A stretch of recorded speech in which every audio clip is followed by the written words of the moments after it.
ಕರ್ನಾಟಕ ಚಾಲಕರ ಒಕ್ಕೂಟದ ರಾಷ್ಟ್ರೀಯ ಅಧ್ಯಕ್ಷರು ಹಾಗೂ ರಾಜ್ಯಾಧ್ಯಕ್ಷರಾಗಿರ್ತಕ್ಕಂಥ ಜಿ ನಾರಾಯಣಸ್ವಾಮಿ ಅಣ್ಣನವರ ನೇತೃತ್ವದಲ್ಲಿ ಹಾಗೂ ಮತ್ತು ಕಲಬುರಗಿ ಜಿಲ್ಲಾ ಅಧ್ಯಕ್ಷರಾಗಿರ್ತಕ್ಕಂಥ ಲಕ್ಷ್ಮಣ್ ರೆಡ್ಡಿ ಅವರ ನೇತೃತ್ವದಲ್ಲಿ ಇದುವರೆಗೂ 2 ವರ್ಷದಿಂದ ಸತತವಾಗಿ ಸ್ವಚ್ಛತಾ ವಾಹಿನಿಯವರು ಕೆಲಸ ಮಾಡ್ತಾಯಿದ್ರು. ಯಾವುದೇ ರೀತಿ ಸರ್ಕಾರ ಅವರಿಗೆ ಸ್ಪಂದನೆ ಮಾಡದೇ ಅವರಿಗೆ ಸರಿಯಾದ ರೀತಿಯಲ್ಲಿ ಪಗಾರ 16,000 ರೂಪಾಯಿ ಇದೆ. ಆದ್ರೂ ಪಂಚಾಯತಿ PDOದವರು ಹಾಗೂ ಮತ್ತು ಸ್ಥಳೀಯವಾಗಿ ಆಗ್ತಕ್ಕಂಥ ಅಧ್ಯಕ್ಷರು ಹಾಗೂ ಸದಸ್ಯರು ಅವರಿಗೆ 5,000 ರೂಪಾಯಿ ಕೊಟ್ಟು 16,000 ರೂಪಾಯಿ ಬರ್ತಕ್ಕಂಥ ಮಿಕ್ಕಿದ್ದು 9,000 ರೂಪಾಯಿ ಪಂಚಾಯತಿ PDOದವರು ಅಧ್ಯಕ್ಷರು ಅದನ್ನು ನುಂಗಿ ಹಾಕ್ತಾಯಿದ್ದರು.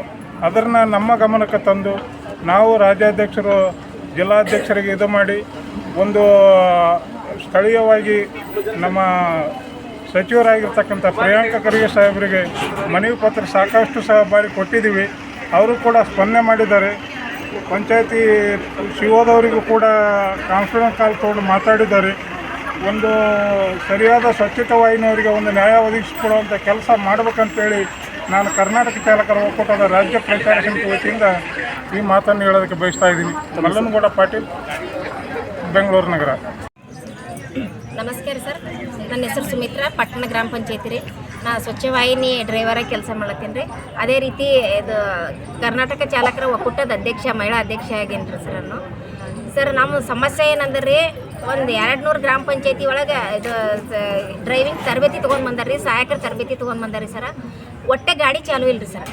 ಗಾಡಿ ಕೇಳಕ್ಕೆ ಹೋಗೋಣ ಎಲ್ಲ ಅವ್ರಿಗೆ ಏನು ಹೇಳ್ತಾರೆ ರೀ, ಇಲ್ಲ ಆಕೆ ಮದುವೆಯಾಗಿ ಹೋಗ್ಯಾಳ, ಗಾಡಿ ಕೊಡಪ್ಲೇ ಇಲ್ಲ, ಆಕೆ ಗಾಡಿನೇ ನಡ್ಸಕ್ಕೆ ಬರಲ್ಲ, ಗಾಡಿ ಕೊಡಪ್ಲೇ ಇಲ್ಲ, ಈ ರೀತಿ ಎಲ್ಲ ಸಮಸ್ಯೆ ಹೇಳಕತ್ತಾರೆ ಸರ್. ಎಲ್ಲ ಗ್ರಾಮ ಪಂಚಾಯತಿ ಗಾಡಿ ಚಾಲು ಆಗಬೇಕು ಸರ್. ಆಯಿತು, ಒಂದೊಂದು ಗ್ರಾಮ ಪಂಚಾಯತಿ ಒಳಗೆ ಗಾಡಿ ಕೊಟ್ಟಾರೆ ಸರ್. ಕೊಟ್ಟರೆ ಆಕೆಗೆ ವರ್ಷ ಆದ್ರೂ ಹೇಳ್ತಾರೆ ಅವರು ನಡ್ಸೋಕ್ಕೆ ಬರಲ್ಲ ಹೆಣ್ಮಗಳಿಗೆ. ಒಂದು ಟೈಮ್ ಅವರೇ ಕುಂತು ಅವ್ರ ಗಾಡಿಯಾಗ ಕುಂತು ಯಾವ ರೀತಿ ನಡೆಸ್ಬೇಕು, ಅಲ್ಲೇ ಟ್ರೈನಿಂಗ್ ಅಂತೂ ಫೇಕ್ ಕೊಟ್ರೇನೋ ಗೊತ್ತಿಲ್ಲ ರೀ ನಮ್ಗೆ.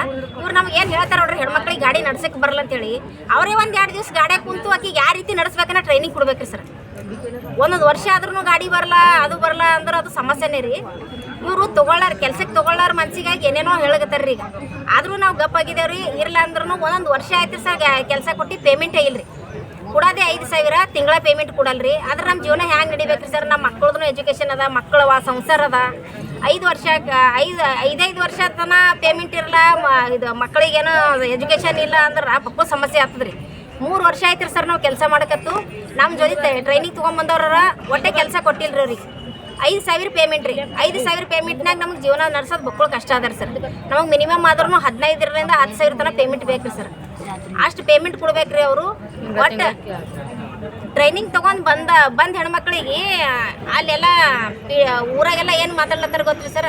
ಈಗ ಏನು ಹೆಣ್ಮಗಳು ಟ್ರೈನಿಂಗ್ ತೊಗೊಂಡು ಬಂದಳು, ಈಕೆಗೆ ಏನು ಹೆಂಗಸಿರು ಯಾರು ಗಾಡಿ ಕೊಡ್ತಾರ, ಈಕೆ ಹೆಂಗಸ್ ಹೆಂಗೆ ಗಾಡಿ ನಡೆಸ್ತಾಳ, ಈ ರೀತಿ ಎಲ್ಲ ಮಾತಾಡ್ಲತ್ತಾರ. ಇವ್ರಿಗೆಲ್ಲ ಗೊತ್ತಿದ್ದೆ ಟ್ರೈನಿಂಗ್ ಕೊಟ್ಟಾರ ಸರ್ ಇವ್ರಿಗೆ. ಆದ್ರೆ ಎಲ್ಲರಿಗೆ ಕೆಲಸ ಕೊಡಬೇಕು, ಕರೆಕ್ಟಾಗಿ ಪೇಮೆಂಟ್ ಕೊಡ್ಬೇಕ್ರಿ ಸರ್. ಆಯ್ತು.